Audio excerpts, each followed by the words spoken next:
Congratulations, Arsenal fan, on having your best season in the last 20 years. And congratulations, all the Man City fans, for securing your 5th Premier League title in 6 years. I think this speaks volume कि किस कदर Pep Guardiola ने English premiere league को एक farmers league बना दिया है. क्योंकि अभी तो यही है, अगर आपकी टीम पिछले 6 साल में 5 बार लीग टाइटल उठा रही है तो फिर इसमें शायद ही कोई डाउट है कि आपकी लीग अभी जो करेंटली चल रही है ये एक फार्मर्स लीग है. लेकिन देखो, मैन सिटी के ऊपर तो हम बात करेंगे ही करेंगे. मैन सिटी के ऊपर तो हम अलग से पॉडकास्ट करके बात कर लेंगे. आर्सेनल के ऊपर बात करते हैं, क्योंकि आर्सेनल एक ऐसी टीम जो कि सीज़न की शुरुआत से लेकर और 31वें गेम वीक तक 32वें गेम वीक तक टॉप पे बैठी हुई थी और उनके पास 8 पॉइंट की लीड थी, जो कि उन्होंने आखिरी में आते आते बॉटल कर दी.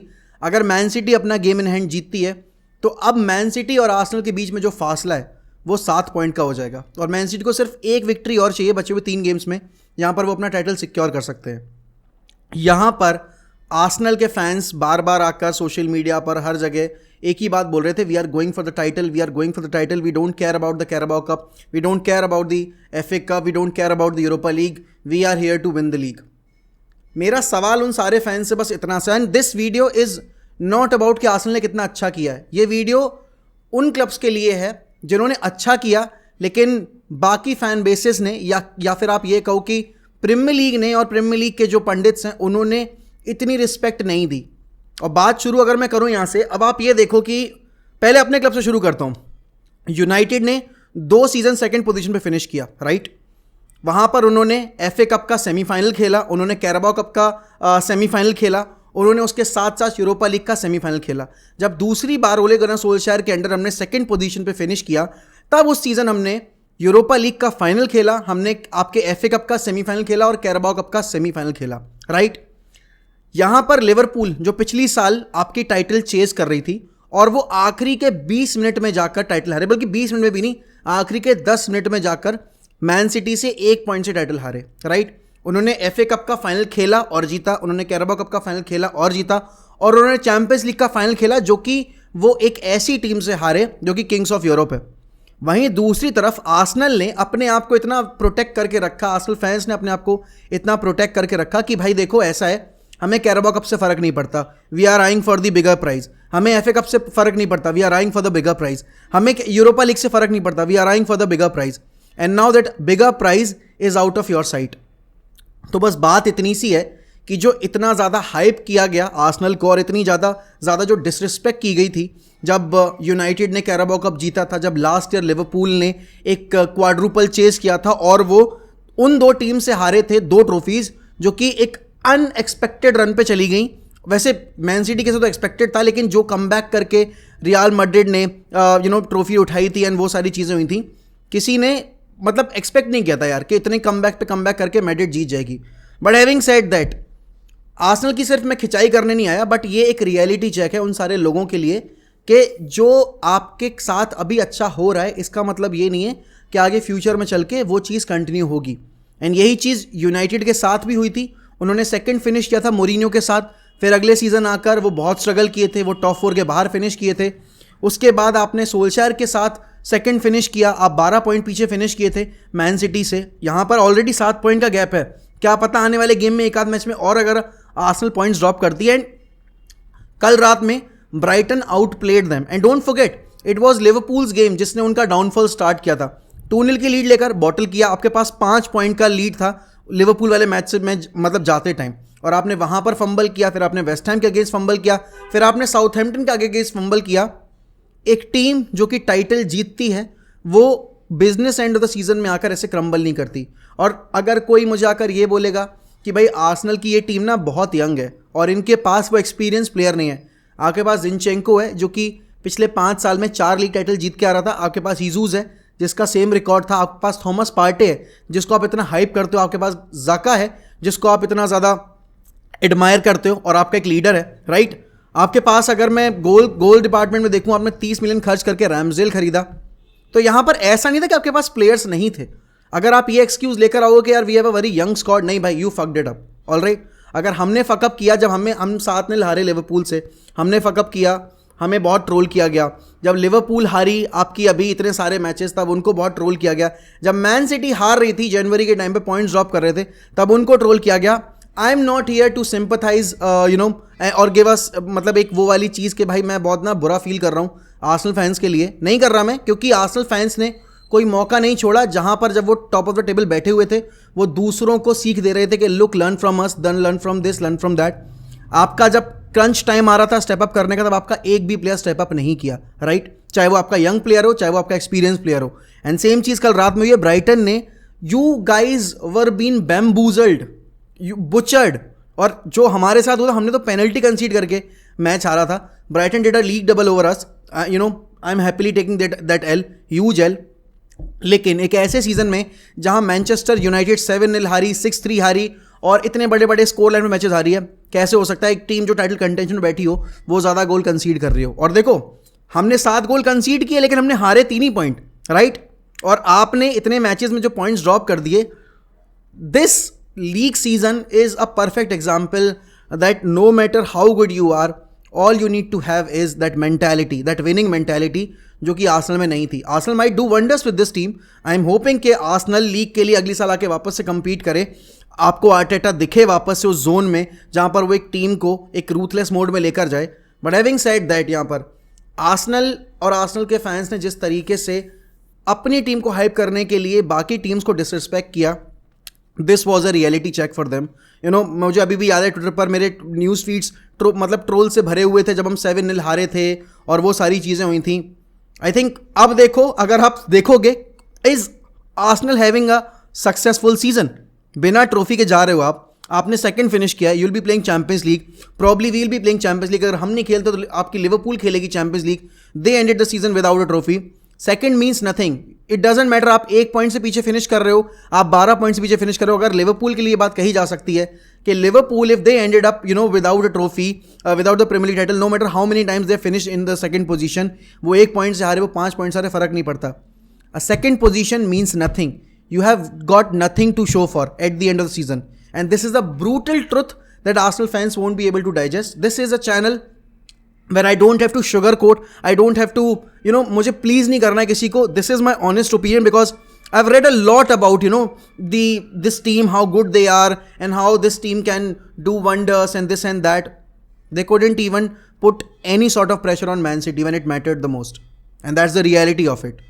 अब आर्सेनल फैंस इसको अगर एज अ टॉन्ट लेंगे तो इट इज़ लाइक दैट, अगर आर्सेनल फैंस इसको रियलिटी की तरह लेंगे it is like that, but the reality is often disappointing. Next season I hope Arsenal में एक अच्छे मिक्स में दिखे, एंड आई होप यूनाइटेड अच्छे मिक्स में दिखे, चेल्सी अच्छे मिक्स में दिखे, लिवरपूल अच्छे मिक्स में दिखे. तो ये टाइटल फाइट जो है वो हमें एक अच्छे मोड पर जाती दिखेगी, because what Man City are doing right now, they are just bullying every other team and they have every right to, because they are far better than the rest of the teams that are playing in the Premier League.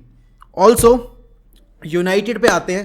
कल रात में United की women's team का match था और FA cup का final था. I am so proud of our girls, I am not going to लाई.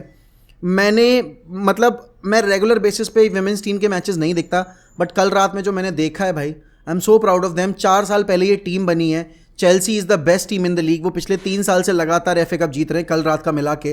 वो अगर इस साल लीग जीतते हैं, क्योंकि हम अभी सेकंड है WSL टेबल में, वो इस साल लीग भी जीतने वाले, तो 4 साल लगातार वो लीग भी जीत लेंगे to reach in the finals and to actually force Chelsea to play against their strength. ठीक है, समंथा कैर ने गोल स्कोर किया, ब्रिलियंट गोल था वो. शी इज़ द गर्ल जो कि rise up to the occasion हर बार करती है FA कप के फाइनल्स में वेम्बली पर. But you have to feel proud about this team. हमारे पास ट्रेनिंग फैसिलिटीज़ नहीं थी, हमारे पास कुछ नहीं था. This team reach the finals, right. I am so proud of them. अगली साल हम चैंपियंस लीग में खेलने वाले हैं. होपफुली हमें डीपर राउंड में जाती दिखेगी हमारी टीम. एंड जिस डायरेक्शन में वुमेन्स टीम मूव कर रही है वो बहुत ज़रूरी भी था, क्योंकि जब ग्लेजर्स आए थे तो उन्होंने हमारी वुमेन्स टीम की जो प्रोग्रेस थी उसको वो कर दिया था, और उन्होंने जो हमारी एक अनरजिस्टर्ड वुमेन्स टीम उस टाइम पर थी उसको डिसकंटिन्यू कर दिया था. तो यहाँ पर एक अच्छा ग्रोथ दिखाया हमें, एंड 4 सालों में हम यहाँ पर आ गए हैं. तो आने वाले कुछ सालों में हम ट्रॉफी भी सेलिब्रेट करेंगे. It's step by step process. Also Glazers कल थे वापस से भाई आपके FA कप के फाइनल्स में जो हमने खेला वेम्बली के ऊपर, एंड ग्लेजर्स ने इग्नोर कर दिए सेल के क्वेश्चन. और सेल की देखो अभी ऐसी न्यूज़ चल रही है कि क्लैरिटी नहीं है अभी कि ग्लेजर्स रुकने वाले हैं, जाने वाले हैं. अगर जाने वाले हैं तो कौन नया ओनर आएगा. कभी जो एक पाला है मतलब वो कभी शेख जसीम की तरफ झुक जाता है, कभी आपके सर जिम रेटली की तरफ झुक जाता है। बट अभी क्लैरिटी इस चीज़ पर नहीं कि आखिरकार ये जो ओनरशिप का पासा है ये किसके पाले में जाकर गिरेगा, और उसके लिए हमें वेट करना पड़ेगा आने वाले 10 दिनों में, 15 दिनों में, क्योंकि बताया ऐसा जा रहा है कि सीज़न के एंड तक जाकर आपको क्लैरिटी मिलेगी। अभी हाल फिलहाल में आपको 5-6 दिन के अंदर कोई क्लैरिटी नहीं मिलने वाली है, and I am waiting for that update, क्योंकि हमें ट्रांसफर विंडो उसी तरीके से प्लान करनी पड़ेगी कि हम कौन से प्लेयर्स लेकर आ सकते हैं, कौन से प्लेयर्स लेकर नहीं आ सकते हैं। और क्योंकि प्लेयर लाने की बात हो रही है तो यार यहाँ पे हमको पता है कि हमने समर में एक प्लेयर से काफ़ी ज़्यादा नेगोशिएट करने की कोशिश की थी, वेज के चक्कर में उसको हम लेकर नहीं आ पाए थे, and then we got lucky that we got Casemiro and we got Eriksen. आपके आंद्रे रेबियो के साथ वापस से लिंक आ रहे हैं, वो अभी कॉन्ट्रैक्ट से रन आउट होने वाले हैं, यूवेंटस उनको नया कॉन्ट्रैक्ट ऑफर कर रही है, टेबल पर रखा हुआ है। लेकिन according to Fabrizio Romano, Manchester United are eyeing for a deal for आंद्रे रेबियो, और यहाँ पर जो आंद्रे रेबियो का सपना है वो भी प्रीमियर लीग में खेलने का है। तो पता नहीं ये हमारे गले ही क्यों पड़ जाते हैं ऐसे प्लेयर्स, जहाँ पर आपके पास अवेलेबल हो सकती है मैकेलिस्टर, आपके पास ग्रेवेनबर्ग और ये सारे प्लेयर, उन सारे प्लेयर्स के बीच में आपको रेबियो को क्यों लेकर आना है? आपके पास ऑलरेडी, अगर आपको मोर और लेस उसी प्रोफाइल के प्लेयर चाहिए तो हैं यार, आपका फ्रेड भी वो काम कर लेता है थोड़ा बहुत, आपका मैकटॉमने भी वो काम कर लेता है। एंड अगर आप ऐसा प्लेयर लेकर आ रहे हो तो फिर भाई do not expect that we will be able to compete for the big ones, क्योंकि यहाँ पर आप एक स्क्वाड बिल्ड कर रहे हो, आपके सारे जो मिडफील्डर्स हैं वो अराउंड 30 हैं, 30 अबव है, तो आप एक और गैम्बल नहीं खेल सकते एक ऐसे प्लेयर के जो कि काफ़ी उसी एज पर अभी मतलब हो रहा है टर्न। तो I don't think it's a wise decision, but then again it's Ten Hag's decision to make, and जो भी होगा ट्रांसफर मार्केट में वो अवेलेबल फंड्स के बेसिस पे होगा। अगर हमारे पास इतने फंड्स होंगे ही नहीं कि हम मैकेलिस्टर और आपके काइसीडो और इन सारे प्लेयर्स के लिए जा पाएँ, तो पता नहीं, उस पर तो हमें अपना कोई ओपिनियन दे नहीं सकता। बट हाँ, एक चीज़ जो कल आपके डिजर्बी ने बोल दी है, दैट मैकेलिस्टर और Caicedo will be up for sale, there will be clubs will be lined up for the signatures. तो यहाँ पर आई एम वेटिंग कि क्या यूनाइटेड इस अपॉर्चुनिटी का फ़ायदा उठाएगी और क्या मोजेस काइसीडो को लेकर आने की कोशिश करेगी, जो कि अभी आप जितना पागल डेक्लन राइस के पीछे हो, अगर आप मोजेस काइसीडो की परफॉर्मेंस देखोगे पिछले 1.5 साल के अंदर, और ग्राहम पॉटर के अंडर भी, आपके डिजर्बी के अंडर भी, आपको पता चलेगा how crucial he is for that setup. And यहाँ पर आपको मैकेलिस्टर की परफॉर्मेंस दिख ही रही है, वर्ल्ड कप से पहले, वर्ल्ड कप के बाद, लास्ट सीजन भी, एंड इसीलिए लिवरपूल और बाकी क्लब्स लाइंड अप है उसके सिग्नेचर के लिए।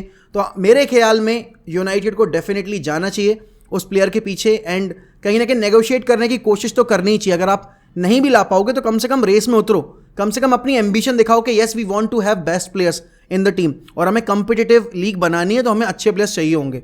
और जाते जाते यार थोड़ा सा पॉग्बा के ऊपर डिस्कशन करना है मुझे। आई नो, देखो पॉग्बा और हमारा रिलेशनशिप बहुत सॉल्टी था, और जिस तरीके से पॉग्बा ने क्लब छोड़ा था, जितना उसका वेज डिमांड था, जो भी था, उसने जिस तरीके से बोला था कि आई विल प्रूव यूनाइटेड की उन्होंने कितनी बड़ी गलती की है, ये की है। बंदा 1 साल से फुटबॉल नहीं खेल पा रहा है। कल रात में भी उसका पहला स्टार्ट था जब से उसने यूनाइटेड छोड़ी है, 1 साल के अंदर उसका पहला लीग स्टार्ट था, और उस मैच में वो 22 मिनट के अंदर इंजर्ड होकर बाहर हो गया। आई थिंक देखो, आप कितना भी नापसंद करते हो किसी प्लेयर को, लेकिन ऐसा एंड सीजन का या करियर का कोई डिजर्व नहीं करता, चाहे वो कितना भी आपको नापसंद हो, जो भी हो प्लेयर।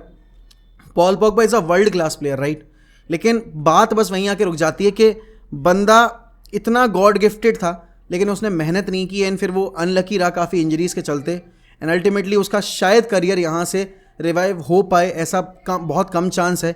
यूवेंटस क्या उस पर डिसीजन लेगी वो उसका भी हमें वेट करना पड़ेगा, क्योंकि एक ऐसा प्लेयर जो कि काफ़ी हायर स्केल सैलरी पर है, वो अगर आपके स्क्वाड में टाइम नहीं बिता पा रहा है, वो आपको अगर मैचेस नहीं दे रहा है, तो फिर आप क्या उसके साथ कंटिन्यू करना चाहोगे? अब देखो, ये सिचुएशन बहुत डिपेंड करती है कि यूवेंटस अपना मैनेजर चेंज करेगी या नहीं करेगी। अगर जिडान आता है, Zidane would love to work with Paul Pogba, but then again financial जो एक सिचुएशन होती है हर एक क्लब की, उसको भी ध्यान में रखना पड़ेगा, एंड तब हम कुछ न्यूज़ सुन पाएंगे कि पॉल पॉग्बा विल कंटिन्यू और will be sold to any other club. But that is it for today's video. I know most of you won't like my take on Arsenal and जो भी मैंने बोला है, because you might think that I'm raging and I'm doing this and that, but that is the reality. No other creator would say this, but that is the reality. क्योंकि जो अगर absolutes में बात नहीं करने को तैयार है, फिर अगर मैं करने को तैयार हूँ, अगर मुझे उसके लिए हेट मिलेगी, I am up for it. But that is what I love doing. I love giving honest opinions, क्योंकि अगर जिस चीज़ के लिए लिवरपूल यूनाइटेड ट्रोल हो सकते, चेल्सी ट्रोल हो सकती है, उसके लिए एक ऐसा क्लब भी ट्रोल होना चाहिए जिसने सीजन बिना किसी ट्रॉफी के साथ एंड किया हो. That is it. And with that I take leave. मिलते हैं अगली वीडियो में. तक good bye, take care. Up the fucking Reds, glory glory Man United.